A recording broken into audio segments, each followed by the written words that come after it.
آج کے سبق میں اگر آپ حضرات نے گزشتہ سبق کو سامنے رکھا ہو تو یہ مشق دیکھتے ہیں، اور اس میں آپ حضرات نے بتلانا ہے کہ اس میں کون سا اسم واحد ہے، تثنیہ ہے، جمع ہے۔ جن حضرات نے مشق کی ہوگی وہ اپنی مشق کو دیکھتے ہوئے اس پر ٹک مار کرتے جائیں، اور جہاں پر ان کا جو ہے نا یہ لکھا ہوا غلط ہو اس کو دوبارہ دیکھ لیں تو ان کو سمجھ میں آ جائے گی۔ سب سے پہلے الفاظ لیتے ہیں اور آپ حضرات نے بتلانا ہے کہ یہ واحد ہے، تثنیہ ہے، جمع ہے۔ سب سے پہلا اسم ہے جی القلم، بتائیے واحد ہے، تثنیہ ہے، جمع ہے؟ واحد ہے جی۔ دوسرا اسم ہے الکتاب، یہ واحد، تثنیہ یا جمع؟ واحد ہے۔ الساعۃ، گھڑی کو کہتے ہیں، بتائیے واحد، تثنیہ، جمع؟ واحد۔ اسی طریقے سے العاملون، یہ ایک اسم ہے، بتلائیں، خواتین شرکا بتلائیں گی کہ یہ واحد ہے، تثنیہ ہے یا جمع ہے؟ جمع ہے۔ اور اگر کوئی آپ سے یہ پوچھے کہ اس میں جمع کی علامت کیا ہے تو آپ کا جواب کیا ہوگا؟ وونا، آخر میں واو نون آیا ہوا ہے اور یہ اس کی کیا ہے؟ جمع کی علامت ہے جی۔ خاشعون جمع ہے، اور جمع کس کی ہے؟ مذکر کی ہے، اور جمع مذکر سالم ہے، کیونکہ بہت سارے نیک یا بہت ساری خشوع و خضوع کرنے والی عورتوں کو عربی زبان میں کہا جاتا ہے خاشعاتن کہا جاتا ہے۔ خاشعون بہت سارے خشوع خضوع اختیار کرنے والے مرد جی۔ معرضون، معرضون سے نکلا ہے جس کے معنی اعراض کرنا، بتائیے معرضون کس کی جمع ہے؟ جو ہے نا مذکر کی یا مؤنث کی؟ مؤنث کی۔ کس طرح معلوم ہوا؟ اس کے آخر میں واو نون ہے اور یہ معرضون کیا ہے؟ مذکر کی جمع ہے۔ خواتین شرکا بتائیں گی کہ الذاکرات واحد، تثنیہ یا جمع؟ کیوں جمع؟ دیکھیں اگر آپ کو ترجمہ نہیں بھی آتا تو آپ حضرات کو میں نے علامات بتلائی تھی کہ تین علامات بتائی تھی۔ آنے تثنیہ کی علامت ہے، وونا جمع مذکر کی علامت ہے، اور الف اور تا کیا ہے؟ جمع مؤنث کی علامت ہے۔ تو یہ کون سی جمع ہو جائے گی؟ جمع مؤنث سالم ہو جائے گی، جمع کہلائے گی۔ یہ تین علامات بتلائی تھی میں نے آپ حضرات کو۔ آگے چلیں گے جی۔ حافظون واحد، تثنیہ، جمع؟ جمع۔ آگے چلیں گے۔ صابرون جمع ہے، آگے چلیں گے جی۔ المخلصون جمع ہے۔ المنافقون جمع ہے۔ عباد واحد، تثنیہ، جمع؟ واحد۔ بہت ساری شرکاء نے بتلایا کہ یہ واحد ہے، حالانکہ یہ کیا ہے؟ جمع ہے، کیونکہ ہم نے بتلایا تھا کہ ایک ہوتا ہے جمع مکسر، اور آپ کو بتلایا تھا کہ جمع مکسر کے بنانے کا کوئی اصول اور رول یہاں پر نہیں ہے، عربی زبان میں اس کا رول موجود ہے، یہاں پر ہم نے نہیں بتلایا تھا۔ اور آپ کو بتلایا تھا کہ اکثر و بیشتر اردو زبان میں واحد کی جو جمع ہوتی ہے وہ عربی زبان کی جمع مکسر ہوتی ہے۔ مثلا عربی زبان میں، اردو میں بھی ایک کو کہا جاتا ہے عبدن، عبد کہا جاتا ہے، بہت ساروں کو کیا کہا جاتا ہے؟ عباد کہا جاتا ہے۔ عربی زبان میں ایک غلام کو کہا جاتا ہے یا ایک اللہ کے بندے کو عبدن کہا جائے گا، اور بہت ساروں کو کیا کہا جائے گا؟ عبادن کہا جائے گا۔ الانفس یہ کس جمع ہے؟ واحد ہے، تثنیہ ہے، جمع ہے؟ النفس کی جمع ہے جی۔ بہت سارے پرسن، بہت سارے جانے۔ الرجلان واحد، تثنیہ، جمع؟ تثنیہ۔ کیسے پہچانا جی کہ تثنیہ؟ اس کے آخر میں کیا ہے؟ آنے ہے۔ میں نے دیکھیں اگر آپ کو یہ بھی یاد نہ رہے تو یہ بات تو یاد رہنی چاہیے کہ میں بہت آسان، اس سے بھی آسان، کہ کسی بھی اسم کے آخر میں نون آئے جس کے نیچے کیا ہو؟ زیر ہو، تو وہ تثنیہ کی علامت ہے، اور کوئی بھی نون ایسا ہے جس کے اوپر کیا ہو؟ زبر ہو، تو وہ کیا ہے؟ نون جمع ہوگا۔ یہ اصول ہے، کبھی واحد کے آخر میں آپ، تثنیہ کے آخر میں آپ کو زبر نظر نہیں آئے گا، اور کبھی جمع کے آخر میں آپ کو زیر نظر نہیں آئے گی نون کے اوپر۔ نون کے اوپر زیر تثنیہ کی علامت ہے، اور نون کے اوپر زبر کیا ہے؟ یہ جمع کی علامت ہے جی۔ اگلی مثال، عابدات واحد، تثنیہ، جمع؟ جمع مذکر یا مؤنث؟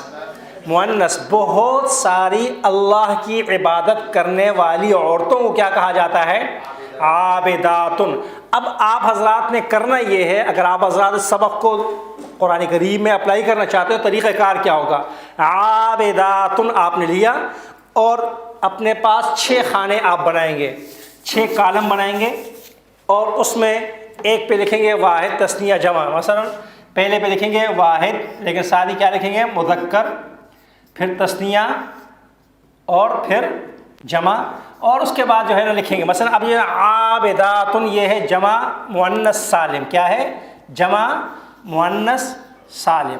اب اس کا ہم نے واحد بنانا ہے کہ اس کی واحد کیا ہوگی؟ عابداتن، ایک، دو کیا ہوگی؟ عابداتان، عابداتان، اور اس کا کیا ہوگا؟ جمع کیا ہوگی؟ عابداتن ہوگی، جمع کیا ہوگی اس کی؟ عابداتن۔ بتائیے ایک اللہ کے عبادت کرنے والے مرد کو کیا کہا جاتا ہے؟ عابد۔ دو کو کیا کہا جائے گا؟ عابدان، اور بہت ساروں کو کیا کہا جائے گا؟ عابدون۔ اس میں سے ہر اسم کو آپ اس طرح لیں گے اور اس کو لے جائیں گے، مثلا المنافقون جمع مذکر سالم کے لیے تو آپ اس کا واحد نکالیں گے کہ ایک منافق مرد کو کیا کہا جاتا ہے، تو آپ واو نون کو الگ کر دیں گے، باقی کیا بچے گا؟ المنافق۔ اس کا مطلب کیا ہوگا؟ ایک منافق مرد۔ اس کے آخر میں آپ آنے لگا دیں گے الف اور نون، تو یہ کیا ہو جائے گا؟ المنافقان۔ اس کا مطلب کیا ہوگا؟ دو منافق مرد۔ واو نون لگایا تو کیا ہو جائے گا؟ بہت سارے منافق مرد۔ اب آپ کہیں گے ایک منافق عورت، تو اب اسی کے آخر میں کیا لگائیں گے؟ گول تا لگا لیں، کیا ہو جائے گا؟ المنافقات ہو جائے گا۔ کیا ہو جائے گا؟ دو منافق عورتوں کے لیے کیا ہو جائے گا؟ المنافقاتان۔ بہت ساری منافق عورتوں کے لیے کیا ہو جائے گا؟ المنافقات ہو جائے گا۔ ایک اسم کو لیجئے اور اس سے 5 دیگر اسماء آپ نے بنانے ہیں، تب جا کر آپ کو قرآن کریم کے اندر بات سمجھ میں آئے گی۔ مثلا جس طرح یہ لفظ آیا ہے مخلصون، لیکن قرآن کریم کے بالکل آغاز میں آیا اولئک علی ھدی من ربہم واولئک ھم المفلحون، ابھی المفلحون آیا ہے۔ اب آپ نے المفلحون کو صرف نہیں لینا کہ یہ تو جمع مذکر ہے، لیکن اس کا واحد کیا ہوگا، اس کا تثنیہ کیا ہوگا، اور پھر اس کا مؤنث کیا ہونا چاہیے، اس کا تثنیہ کیا ہونا چاہیے، اس کی جمع کیا ہونی چاہیے۔ اس طرح 5 دیگر اسماء میں جب آپ ہر اسم کو لے کر جائیں گے تو قرآن کریم کے بہت سارے مقامات پر جہاں جہاں اس میں صفت کی واحد تثنیہ جمع آئی ہے آپ کو سمجھنے میں کوئی مشکل پیش نہیں ہے۔ مثلا آپ نے سورہ مومنون کا آغاز کیا اور پہلا لفظ قد افلح المؤمنون، اب یہاں پر کیا ہے؟ المؤمنون آیا ہے، کس کے لیے جمع؟ کس کی جمع ہے؟ یہ جمع مذکر، بہت سارے مومن مرد۔ اب بہت ساری مومن عورتوں کو کیا کہا جاتا ہے یہ آپ کو معلوم ہونا چاہیے، کیا ہوگا جی؟ المؤمنات۔ ایک مومن عورت کو کیا کہا جائے گا؟ المؤمنات۔ دو مومن عورتوں کو کیا کہا جائے گا؟ المؤمنتان۔ دو مومن مردوں کو کیا کہا جائے گا؟ المؤمنان۔ اس طریقے سے آپ نے اس کو کیا کرنا ہے، جو ہے نا چین بنانی ہے۔ جب آپ اس طریقے سے عمل کریں گے تو قرآن کریم آپ سے مخاطب ہوگا، آپ کو قرآن کریم کا ترجمہ خود بخود آئے گا۔ لیکن اگر آپ کہیں کہ صرف یہیں سے جو ہم نے 4 5 یا 20 25 یا 40 50 الفاظ کو نکال کر یہاں پر ہم اس کی واحد تثنیہ جمع بنا لیں، یہاں بنانا آسان ہوگا کیونکہ میں بول رہا ہوں آپ کے ذہن میں موجود ہے، آپ نے دیکھا اور یاد کر لیا، لیکن یہ آپ کے دماغ میں اس وقت جا کر پختہ ہوگا جب آپ قرآن کریم پڑھتے وقت پہچانیں گے کہ یہ واحد ہے، یہ تثنیہ ہے، یہ جمع ہے، کیونکہ وہاں آیت کا حصہ ہوتا ہے نا۔ وہاں پر جب آپ نے پہچان لیا تو سمجھے کہ آپ کو بات سمجھ میں آ گئی۔ یہاں پر پہچاننا اس لیے آسان ہے کہ ایک لفظ اسم الگ سے لکھا ہوا ہے، آپ کے سامنے موجود ہے، آپ کو پہچاننے میں، لیکن وہاں پر جب آپ نے تلاش کرنا شروع کر دیا، وہاں پہ پہچان شروع کر دی، تو یہ آپ کے جو ہے نا پریکٹس بھی ہو جائے گی اور اسی سے بات کیا ہوگی آپ کو سمجھ میں آئے گی۔ یہاں پر تو ضرور بات سمجھ میں آئے گی، لیکن اس کو جا کر قرآن پہ کیا کرنا ہے، اپلائی کرنا ہے۔ میں نے بتایا تھا کہ ہر ہفتے میں کم از کم 10 سے 15 منٹ فجر کی اذان سے فجر کی نماز تک کا وقت قرآن کریم کو سمجھ کر پڑھیے۔ 10 سے 15 منٹ آپ دیجئے، آپ کو سب کچھ سمجھ میں آ جائے گا، لیکن وقت دیں گے، ورنہ یہ چند چیزیں آپ کو یہاں پر یاد ہو جائیں گی، اگلے سبق میں جائیں گے تو شاید پھر یہ بھولی ہوئی ہوں وہ یاد ہوں، پھر اگلے میں جائیں گے تو وہ بھولی ہوں وہ یاد ہوں، لیکن جب آپ نے قرآن میں اپلائی کر کے پہچاننا شروع کر دیا تو یقین مانے پھر آپ کو نہیں بھولے گا، پھر آپ کو آئے گا کہ یہ ہے اور یہ ہے اور یہ ہے۔ انشاءاللہ آگے چلیں گے جی۔ الصدقات، بہت سارے خیرات و صدقات جب ہوں تو اس کو کیا کہا جاتا ہے؟ صدقات۔ اب دیکھیں یہاں پر ایک لاجک بھی ہے نا، اب اس کی کوئی جو ہے نا اس کا واحد تو ہوگا الصدقات، لیکن اگر کوئی اس کا بنائے کہ اس کا مذکر کیا ہوگا تو اس کا مذکر نہیں ہوگا، کیونکہ یہ ایسا لفظ نہیں ہے کہ ہر چیز کا کیا ہو مذکر بننے سے بنتا ہو۔ تو یہ صدقات تو کیا ہے، اب اس کا مذکر بنانا چاہے بنے، بہت سارے الفاظ کے بنیں گے، بہت سارے نہیں بنیں گے۔ جہاں پر مشکل پیش آ رہی ہو کہ بھئی ہمیں سمجھ نہیں آ رہی، تو وہاں پر اس پہ جو بات ہے اس پہ کیا کیا جائے، فوکس کیا جائے جو بات کہی جا رہی ہے۔ مثلا ابھی اماناتن آئے گا اور کوئی کہے جی میں اس کا واحد بنانا چاہوں گا، تو اماناتن کا واحد نہیں، مذکر نہیں بنے گا، واحد تو بن جائے گا، لیکن آپ اس کو مذکر بنانا چاہے گا تو وہ نہیں بنے گا نا، ہر جگہ چیز کا واحد مؤنث نہیں ہوتا۔ اس بات کو بھی ذہن میں واضح ہو رہنا چاہیے۔ جی آگے چلیں گے، میں صرف آپ کے سامنے اسکرین پر لے آؤں گا اور بتاتا چلا جاؤں گا۔ صائمون جمع مذکر سالم، کیونکہ ہم نے اگلا سبق لے کر چلنا ہے۔ جی آگے چلیں۔ المسلمتان، دو مسلمان عورتوں کو کہا جاتا ہے، اور اس کی علامت کیا ہے؟ اس کے آخر میں آنے والا آنے۔ راجعون، بہت سارے رجوع کرنے والے مرد۔ المفلحون، بہت سارے کامیاب مرد۔ تائبون، بہت سارے توبہ کرنے والے مرد۔ الصابرات، بہت ساری صبر کرنے والی عورتیں۔ الفقراء، یہ جمع مکسر ہے، یہ جمع سالم نہیں ہے۔ بہت سارے فقیروں کو کیا کہا جاتا ہے؟ فقراء کہا جاتا ہے عربی زبان میں، اردو زبان میں بھی فقراء کہا جاتا ہے۔ صرف فرق یہ ہے کہ اردو زبان میں اعراب نہیں ہوتے اور عربی زبان میں کیا ہے، اس پر اعراب لگے ہوئے۔ المساجد، جمع ہے المسجد کی، ایک مسجد کو مسجد، دو کو بہت ساروں کیا کہا جائے گا؟ مساجد۔ اردو زبان کے اندر بھی ایسا ہی ہوتا ہے۔ السنت، جمع ہے زبان کی، جو ہے نا اللسان کی جمع کیا ہے؟ السنتن آتی ہے۔ یہاں پر یہ جو الف لام ہے، یہ والا الف لام نہیں ہے جو باقیوں کے شروع میں لگا ہے، یہ الف لام اس روٹ، اس لفظ کے، اس اسم کے روٹ ورڈ کا حصہ ہے۔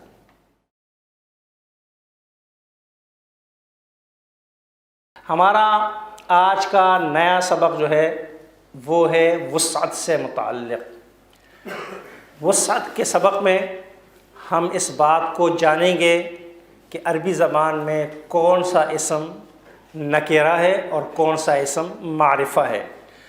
وسعت کے اس سبق کے اندر جیسا کہ بتلایا گیا کہ کسی اسم کے متعلق یہ بات جاننا کہ وہ معرفہ ہے یا نکرہ۔ وسعت کے معنی گنجائش کی ہوتے ہیں۔ نکرہ کامن ناؤن کی گنجائش بہت زیادہ، بہت وسیع ہوا کرتی ہے، اس کے مقابلے میں پراپر ناؤن اسم معرفہ کی گنجائش محدود ہوا کرتی ہے۔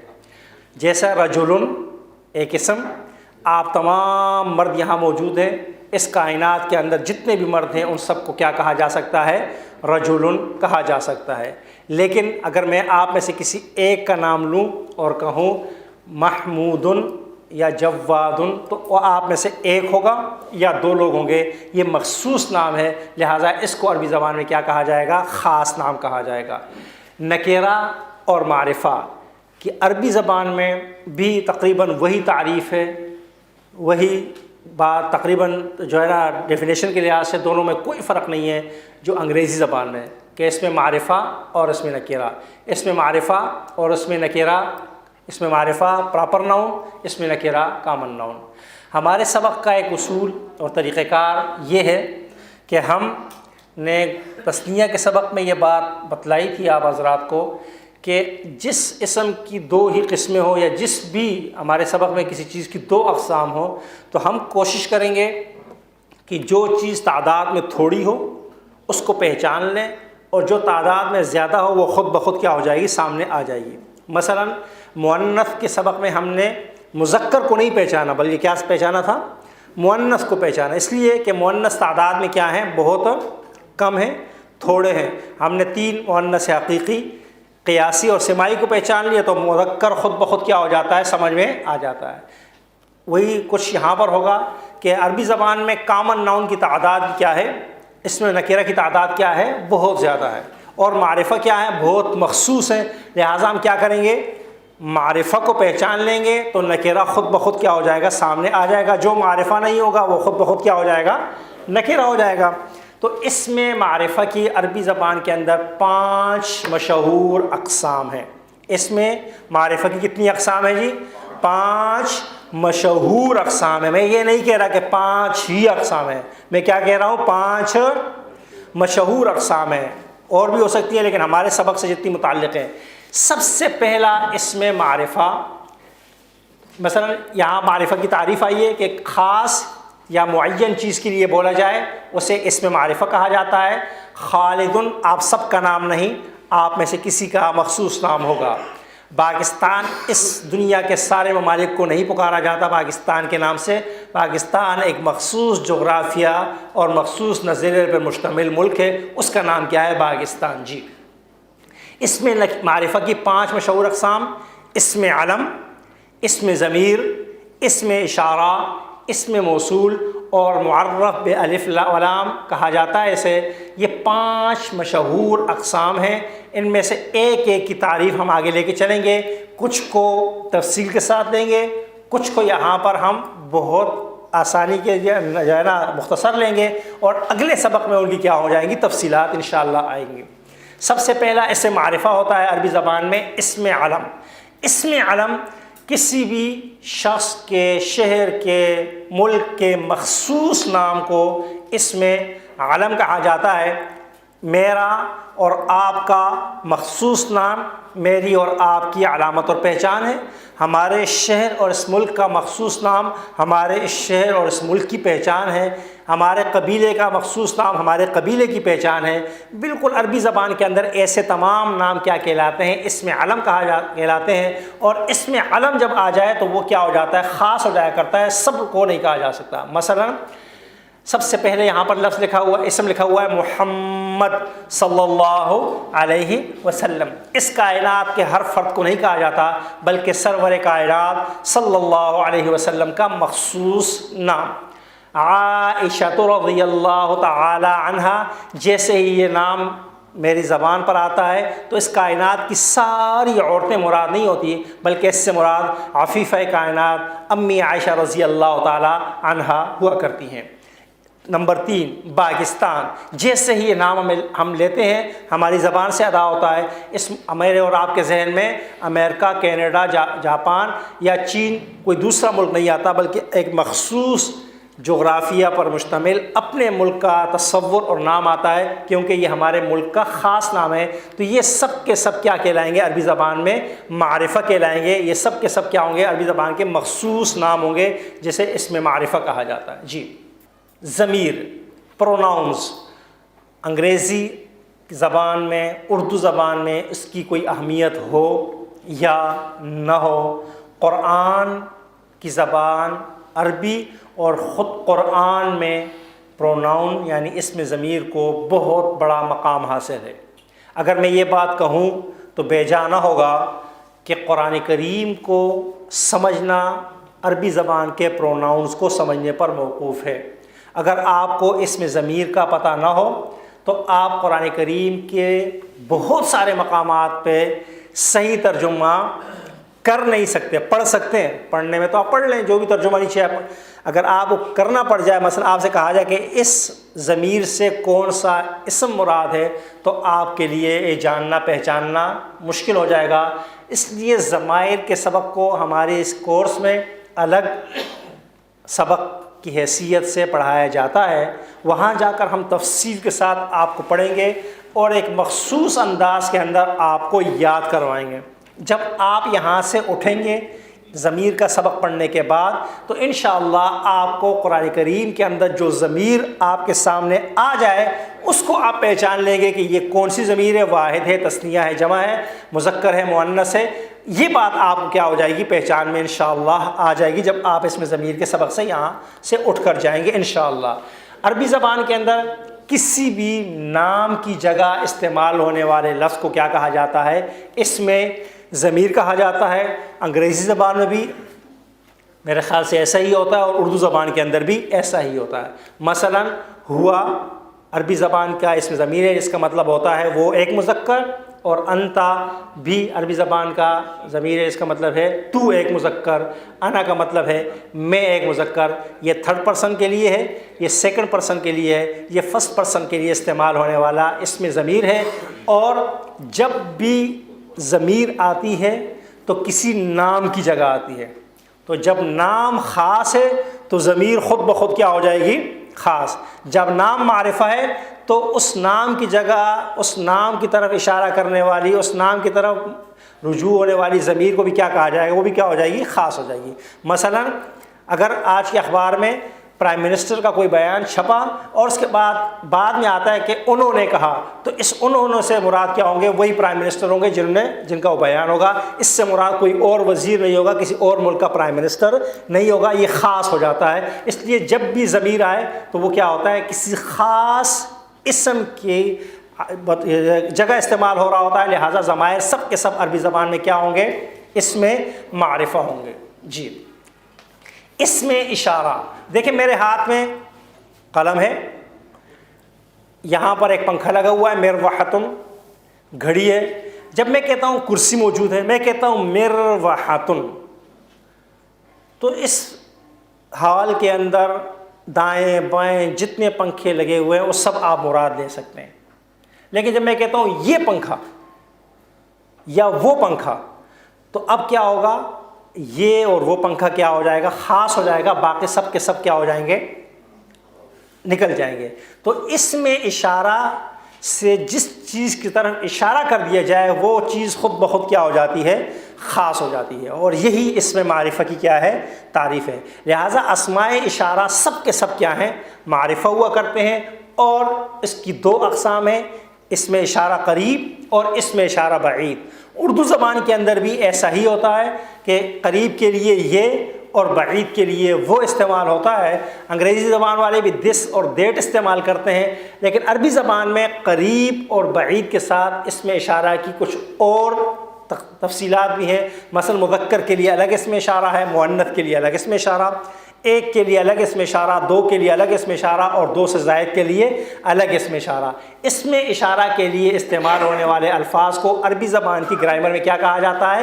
اسماء اشارہ کہتے ہیں. اور اسم اشارہ کی دو قسمیں، اسم اشارہ قریب اور اسم اشارہ بعید. اور یہ سب کے سب بھی عربی زبان کے کیا ہوں گے؟ اسم معرفہ ہوں گے، پراپر ناؤن ہوں گے. جی، ہم آج کے سبق میں اسم اشارہ کو نہیں لے کے چلیں گے. اگلے سبق میں ہمارا جو مرکب اشاری کا سبق آئے گا اس میں ہم تفصیل کے ساتھ اسم اشارہ کو لے کر چلیں گے، کیونکہ ہمارے پاس اس سبق کا وقت تھوڑا کم ہوتا ہے اور اس میں کچھ چیزیں اور بھی آگے آ رہی ہیں. لہٰذا اسم اشارہ کو ہم سمجھائیں گے آپ کو اگلے سبق میں جو مرکب اشاری کا سبق آئے گا. اسم موصول عربی زبان میں چوتھا اسم معرفہ جو ہے وہ کیا ہے؟ اسم موصول ہوا کرتا ہے. اردو زبان میں دو جملوں کو باہم ملانے کے لیے، مربوط کرنے کے لیے بہت سارے الفاظ استعمال ہوتے ہیں، جن میں سے چند جو، جس نے، جس کو، جنہوں نے، جن کا کے الفاظ ہیں. مثلا باہر دروازے پر کوئی صاحب آئے، آپ نے بچے کو بھیجا، آپ نہیں پہچانتے، وہ اس میں نکرہ ہے، کامن ناؤن ہے. باہر کون آیا ہے؟ بچہ جاتا ہے اور آ کر آپ سے مخاطب ہوتا ہے کہ ابا جان وہ آئے ہیں جو کل بھی آئے تھے. تو اب جب انہوں نے اس بچے نے کہہ دیا کہ جو کل بھی آئے تھے، اب باقی تمام لوگ کیا ہو گئے؟ اس سے نکل گئے اور وہ ایک بندہ خاص ہو گیا جو کل آپ کے پاس آیا تھا. وہ کامن ناؤن سے نکل کر کیا ہو گیا؟ پراپر ناؤن میں تبدیل ہو گیا. پھر بچہ باہر سے مار کھا کے آیا، آپ نے کہا بیٹا کس نے مارا؟ اس نے کہا بابا اس نے مارا جس نے کل بھی مارا تھا. ہوتا ہے نا جی، جو یہ عام طور پر استعمال ہوتا ہے. باہر کوئی مہمان آئے، بچہ پوچھا بیٹا کون آیا ہے؟ تو بچہ ویسے تو نہیں پہچانتا، لیکن یہ بات کہ ابا جنہوں نے گزشتہ ہفتے ہماری دعوت کی تھی. اس طرح کے الفاظ استعمال ہوتے ہیں. جن کا گھر، بچہ بیٹا کون آیا ہے؟ ابا جن کا گھر فلاں آنٹی کے گھر کے پڑوس میں ہے. تو یہ الفاظ اردو زبان میں عام طور پہ عام استعمال ہوتے ہیں. اور جیسے ہی یہ لفظ استعمال ہوتا ہے تو وہ شخص کیا ہو جاتا ہے جس کی طرف جو، جس نے، جس کو، جنہوں نے سیاق و سباق سے آپ استعمال کرتے ہیں، وہ کیا ہو جاتا ہے؟ کامن ناؤن سے پراپر ناؤن، یعنی عام سے کیا ہو جاتا ہے؟ خاص ہو جایا کرتا ہے.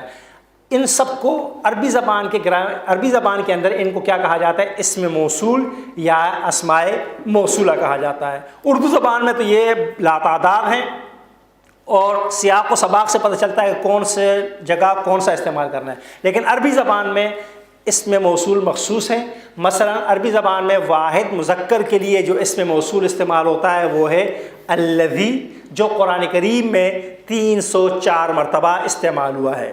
عربی زبان میں تثنیہ مذکر کے لیے جو اسم موصول استعمال ہوتا ہے وہ ہے اللذان، جو قرآن کریم میں صرف کیا ہوا ہے؟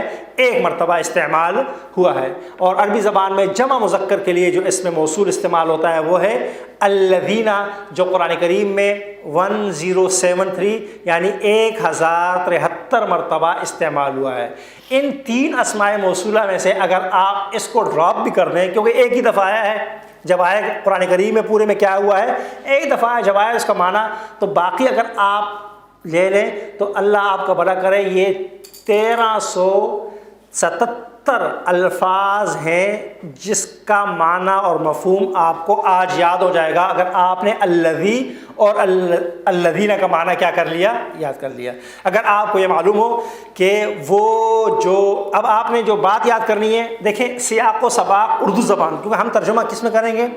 اردو زبان میں کریں گے. اور اردو زبان میں نے بتلایا کہ کنجکشنز جو ہوتے ہیں یا اسماء موصولہ ہوتے ہیں، ان کا سیاق و سباق کی وجہ سے کیا ہوتا ہے؟ مختلف ترجمہ ہوتا ہے. لیکن ہم صرف سمجھنے کے لیے اس کا ترجمہ یہ کر لیں کہ ہم اس کا عام طور پر وہ جو کے معنوں میں استعمال ہوتا ہے. اگر وہ ہوگا، وہ الذی ہوگا تو وہ جو ایک، اور اگر وہ کیا ہوگا؟ الذین ہوگا تو اس کا مطلب ہو گیا وہ جو سب. بس باقی کیونکہ میں نے بتلا دیا کہ اردو زبان میں سیاق و سباق کو دیکھ کر ہی اس کا استعمال ہوتا ہے، لہٰذا قرآن کریم میں جب آپ کے سامنے جملہ آئے گا تو آپ نے اس کو دیکھتے ہوئے استعمال کرنا ہے. تو اگر آپ حضرات نے یاد، میرے ساتھ آپ دہرائیں گے، الذی وہ جو ایک، الذین وہ جو سب، الذی وہ جو ایک، الذین وہ جو سب. عربی زبان میں اب کہوں گا کہ واحد مذکر کے لیے اس میں موصول جو استعمال ہوتا ہے وہ کون سا ہے؟ تو آپ کا جواب کیا ہوگا؟ الذی کی جمع کیا ہے؟ الذین. الذین کا واحد کیا ہے؟ الذی کی جمع کیا ہے؟ اب ہم جاتے ہیں مؤنث کی طرف، پھر 6 کو انشاءاللہ دہرائیں گے. عربی زبان میں ایک مؤنث کے لیے جو اسم موصول استعمال ہوتا ہے وہ ہے اللاتی، جو قرآن کریم میں 68 مرتبہ استعمال ہوا ہے. عربی زبان میں تثنیہ مؤنث کے لیے جو اسم موصول استعمال ہوتا ہے وہ اللتان ہے، جو قرآن کریم میں 1 مرتبہ استعمال ہوا ہے. عربی زبان میں جمع مؤنث کے لیے جو اسم موصول استعمال ہوتا ہے وہ 2 طرح کے ہیں، اللاتی بھی آتا ہے اور اللائی بھی آتا ہے. اللاتی قرآن کریم میں 10 مرتبہ اور اللائی قرآن کریم میں کیا ہوا ہے؟ 4 مرتبہ استعمال ہوا ہے. یہاں پر بھی ہم تثنیہ کو ڈراپ کر دیتے ہیں کیونکہ تثنیہ کا استعمال بہت کم ہے، لہٰذا ہم یہاں پر بھی واحد مؤنث کو یاد کریں گے اور جمع مؤنث کو کیا کر لیں گے؟ یاد کر لیں گے. تو الذی کس کے لیے ہو گیا؟ واحد مذکر کے لیے، الذین جمع مذکر کے لیے، اللاتی واحد مؤنث کے لیے، اور اللاتی اور اللائی جمع مؤنث کے لیے. الذی کا مطلب کیا ہو گیا؟ وہ جو ایک مذکر. الذین کا مطلب کیا ہو گیا؟ وہ جو سب مذکر. اللاتی وہ جو ایک مؤنث، اور اللاتی اور اللائی وہ جو سب مؤنث. اب آپ نے میرے ساتھ دہرانا ہے، الذی، الذین، اللاتی، اللاتی، اللائی، الذی، الذین، اللاتی، اللاتی، اللائی. اب آپ نے بولنا ہے جی، میں بولوں گا کہ الذی تو آپ بتائیں گے کس کے لیے؟ واحد مذکر تثنیہ. الذی کس کے لیے آتا ہے جی؟ واحد مذکر کے لیے. بتائیے جمع مذکر کے لیے کیا آتا ہے؟ واحد مؤنث کے لیے کیا آتا ہے؟ جمع مؤنث کے لیے کیا آتا ہے؟ اللائی. واحد مؤنث کے لیے کیا آتا ہے؟ اللاتی. اللاتی کا جمع کیا؟ اللاتی کی جمع کیا ہے؟ اللاتی کا مذکر کیا ہے؟ الذی. الذی کی جمع کیا ہے؟ الذین کا واحد کیا ہے؟ الذی. الذی کا مؤنث کیا ہے؟ اللاتی. اللاتی کی جمع کیا ہے؟ اور اللائی. اس طریقے سے اس کو آپ نے دہرانا ہے، بار بار بار بار جتنی دفعہ دہرائیں گے انشاءاللہ یہ آپ کو کیا ہو جائے گا؟ یاد ہو جائے گا. اور میں نے بتا دیا کہ قرآن کریم میں سینکڑوں مرتبہ 68 اور جو ہے نا یہ 78 کہ ہے نا 80 قریب یہ ہے اور 1300 کے قریب وہ ہے. یہ قرآن کریم میں 1300 مرتبہ استعمال ہوا ہے. ہماری اردو زبان جو اپنی کم تنگ دامنی کی وجہ سے تھوڑا سا اس میں مسئلہ ہوتا ہے، ورنہ عربی زبان میں یہ ایک ہی 6 الفاظ ہیں جن کو یاد کرنا ہوتا ہے۔ اردو زبان میں چونکہ سیاق و سباق سے اس کا استعمال ہوتا ہے، لیکن ایسا کبھی نہیں ہوگا کہ آپ کو مشکل ہو، کیونکہ جب آپ سیاق و سباق سے ہٹ کر ترجمہ کرتے ہیں اردو زبان میں تو اردو زبان آپ کے ترجمے کو قبول نہیں کرتی۔ آگے چلیں گے جی۔ دیکھیں ہم نے 4 اسم معرفہ پڑھ لیے۔ نمبر 1 اسم علم، مخصوص نام۔ نمبر 2 اسم ضمیر، نام کی جگہ استعمال ہونے والے چند الفاظ، ہوا انتا۔ نمبر 3 اسم اشارہ، اور نمبر 4 اسماء موصولہ یا اسم موصول۔ یہ 4 عربی زبان کے اوریجنل معرفہ کہلاتے ہیں۔ کیا کہلاتے ہیں جی؟ اوریجنل معرفہ کہلاتے ہیں۔ اب بعض اوقات ہمیں خود ایک اسم کو نکیرہ کامن ناؤن سے معرفہ پراپر ناؤن میں تبدیل کرنا ہوتا ہے، ہمیں ضرورت ہوتی ہے، تو اس کے لیے جس طرح انگریزی زبان میں ایک طریقہ ہے، عربی زبان کے اندر بھی ایک طریقہ ہے، اور وہ طریقہ یہ ہے کہ عربی زبان میں کسی بھی کامن ناؤن کو پراپر ناؤن اسم نکیرہ کو اسم معرفہ میں تبدیل کرنے کے لیے طریقہ کار آگے چلیں گے جی۔ وہ یہ ہے کہ کسی بھی اسم نکیرہ کو لیا جائے اور اس کے شروع میں کیا کر دیا جائے؟ الف لام لگا دیا جائے، تو وہ کیا بن جاتا ہے؟ اسم نکیرہ سے اسم معرفہ بن جاتا ہے۔ کسی بھی اسم کو لیجئے، اس کے شروع میں کیا لگائیے؟ الف لام، تو کیا بن جائے گا؟ جس طرح انگریزی زبان میں آپ لوگ کوئی کتاب یا ایک کتاب کو کہتے ہیں اے بک یا این بک، اور جب اس کے شروع میں آپ لوگ دا لگا دیتے ہیں تو پھر کیا ہو جاتا ہے؟ دا بک کہتے ہیں۔ یہ کامن ناؤن ہے آپ کا، اور یہ آپ کا کیا ہے؟ پراپر ناؤن ہے۔ جو آپ کی انگریزی میں دا کر رہا ہوتا ہے وہی کام ہمارے ہاں عربی زبان میں الف لام کر رہا ہوتا ہے کہ کتابن، کوئی کتاب یا ایک کتاب، لیکن جب اس کے شروع میں کیا ہو گیا؟ الف لام آ گیا، تو اب کیا ہو جائے گا؟ ایک مخصوص کتاب کو کیا کہا جائے گا؟ الکتاب کہا جائے گا۔ یہ بات سمجھ میں آ گئی جی۔ یہاں پر اس بات کو بھی یاد رکھیے گا کہ ہم نے اپنے پہلے سبق میں پڑھایا تھا کہ عربی زبان کے اندر الف لام شروع میں آنا اور تنوین آخر میں آنا، یہ اسم کی 2 مشہور علامات بتلائی تھی، اور ساتھ ہی یہ بتلایا تھا کہ دونوں علامات ایک ساتھ نہیں آ سکتی۔ تو آج کے سبق سے یہ بات واضح ہو جائے گی کہ دونوں چیزیں ساتھ کیوں نہیں آ سکتی، کیونکہ جب الف لام آ جائے گا تو عربی زبان کا اسم معرفہ ہوگا، اور جو اسم معرفہ ہوگا وہ اسم نکیرہ نہیں ہو سکتا، اور جب آخر میں تنوین آ جائے گی تو عربی زبان کا کیا ہوگا؟ اسم نکیرہ ہوگا، لہٰذا اسم نکیرہ کو جو ہے نا وہ معرفہ نہیں ہو سکتا۔ دونوں چیزیں ساتھ نہیں آ سکتی کہ شروع میں الف لام بھی ہو اور آخر میں کیا ہوگا؟ تنوین بھی ہو۔ لہذا عربی زبان میں کامن ناؤن کو پراپر ناؤن میں تبدیل کرنے کا کیا ہے؟ کسی بھی مثلا بابن، دروازہ، آپ نے اس کو بنانا ہے معرفہ، تو کیا کریں گے؟ الباب۔ مروحتن، پنکھا، بتائیے اس کو اس میں معرفہ بنانا ہے تو کیا کریں گے؟ المروحۃ۔ کرسیٌ، کرسی، بتائیے اس کو اس میں معرفہ بنانا ہے، کیا کریں گے؟ الکرسی ہو جائے گا۔ قلم، اس کو معرفہ بنانا ہے تو کیا بنیں گے؟ القلم۔ کتاب، الکتاب۔ اس طریقے سے جو ہے نا کوئی بھی لفظ لے لیجیے، آپ کے پاس بہت سارے الفاظ ہیں اور آپ اس کو لے کر جو ہے نا اس کو بنا سکتے ہیں جی۔ دیکھیں ہم نے ایک سبق پڑھا تھا جمع مکسر کا، ہم نے بتایا تھا کہ جمع مکسر کی 2 اقسام ہوتی ہیں، کچھ عاقل کے لیے ہوتی ہیں، کچھ غیر عاقل کو ہوتی ہیں۔ جمع مکسر ہو اور اس کا تعلق انسان، جنات اور فرشتے سے ہو تو جمع مکسر عاقل کہا جاتا ہے، اور اگر اس کا تعلق انسان، جنات اور فرشتوں کے علاوہ باقی چیزوں سے اس کو جمع مکسر کیا کہا جاتا ہے؟ غیر عاقل۔ میں یہاں پر ایک بات کہنے جا رہا ہوں جو کتاب کے اندر موجود نہیں ہے، میری بات آپ نے اگر اپنے پلے باندھ لی، لکھ لی اپنی کاپی میں کسی جگہ، دیکھیں عربی زبان میں جمع مکسر کو عام طور پر مؤنث کا مقام دیا جاتا ہے۔ عربی زبان میں جمع مکسر کو عام طور پہ کیا کیا جاتا ہے؟ مؤنث کا مقام دیا جاتا ہے۔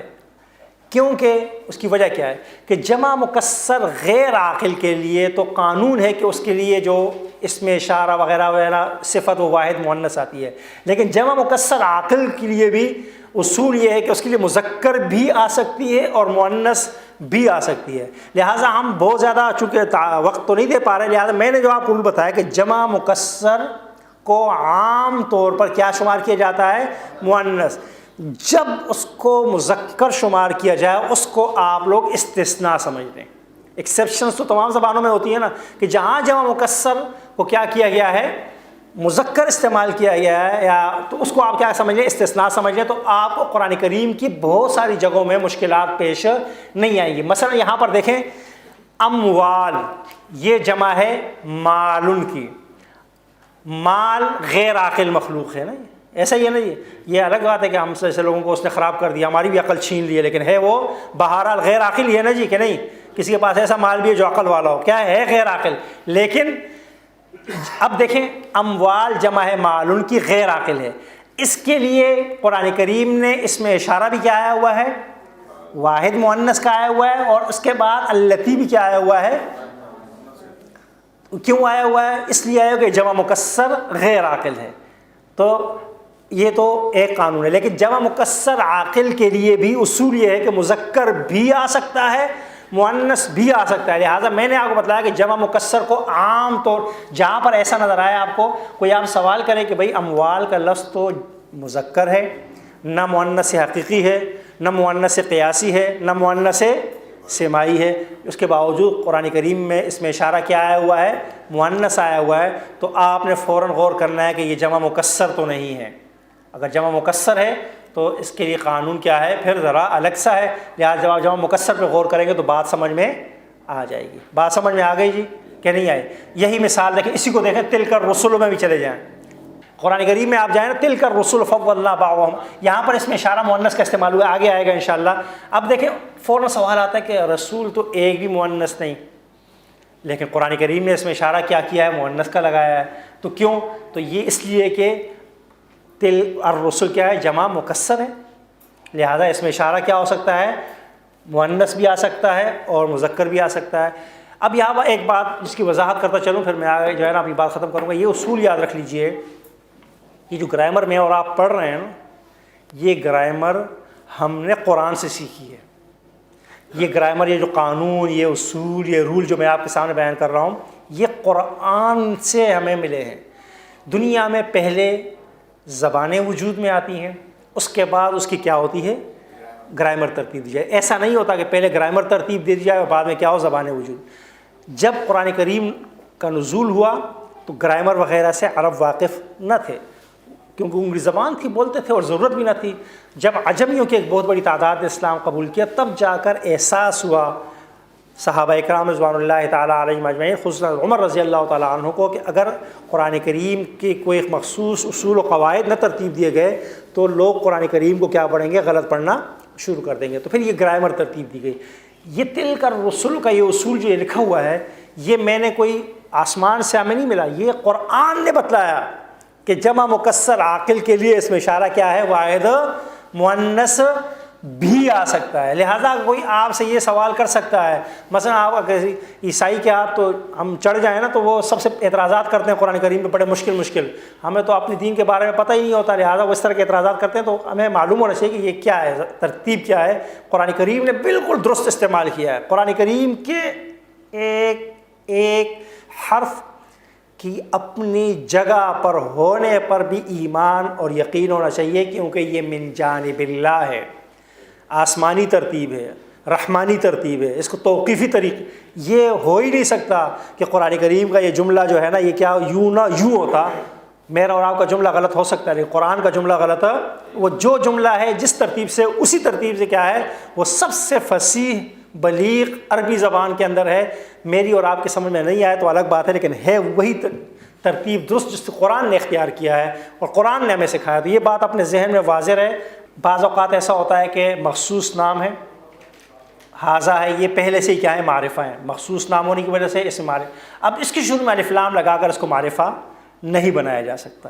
المحمد یا الحاظہ کہنا یہ نہیں کرنا چاہیے عام فرد کو. کچھ اصول قواعد ہیں ان کو چھوڑ دیجئے، لیکن جو اسم معرفہ ہو، اوریجنل معرفہ ہو، یعنی اس میں اشارہ ہو، اس میں ضمیر ہو یا مخصوص نام ہو، تو اس کے شروع میں الف لام لگا کر اس کو معرفہ بنانے کی ضرورت نہیں ہے. اگر ایسا کریں گے تو وہ درست نہیں ہوگا. جی اب نکرہ کی تعریف پہ آ جائیں. وہ اسم جو عام شخص، جگہ یا چیز کے لیے بولا جائے اسے اس میں نکرہ کہتے ہیں. مثلاً رجل تمام کوئی بھی مرد، کتاب ایک کتاب، بلد کوئی شہر، یہ اسم نکرہ ہے۔ اسم نکرہ کا ترجمہ عام طور پر تو ایک، کوئی، چند یا کچھ کے ساتھ کیا جاتا ہے۔ مثلا ولدن ایک یا کوئی لڑکا، اولاد چند یا کچھ لڑکے۔ جس طرح اس میں معرفہ کی علامت آپ کو تھوڑی دیر پہلے بتائی، تو اس میں نکرہ کی عام طور پہ علامت کیا ہے کہ اس کے آخر میں تنوین یعنی 2 زبر 2 زیر 2 پیش ہوا کرتی ہے۔ یہاں پر آ کر ہم اپنی کلاس کا اختتام کرتے ہیں۔ ہم نے وقت زیادہ لے لیا تھوڑا سا، انشاءاللہ اگلی کلاس میں پہلے ہم مشق کو لے کے چلیں گے اور اس کے بعد اپنی بات کو مکمل کریں گے۔ اللہ تعالیٰ سے دعا ہے کہ مولا کریم ہم سب کو قرآن و سنت پر عمل کرنے والا بنائے۔ واللہ المستعان وعلیہ التکلان فی کل حین وآن، وصلی اللہ علی نبینا محمد وعلی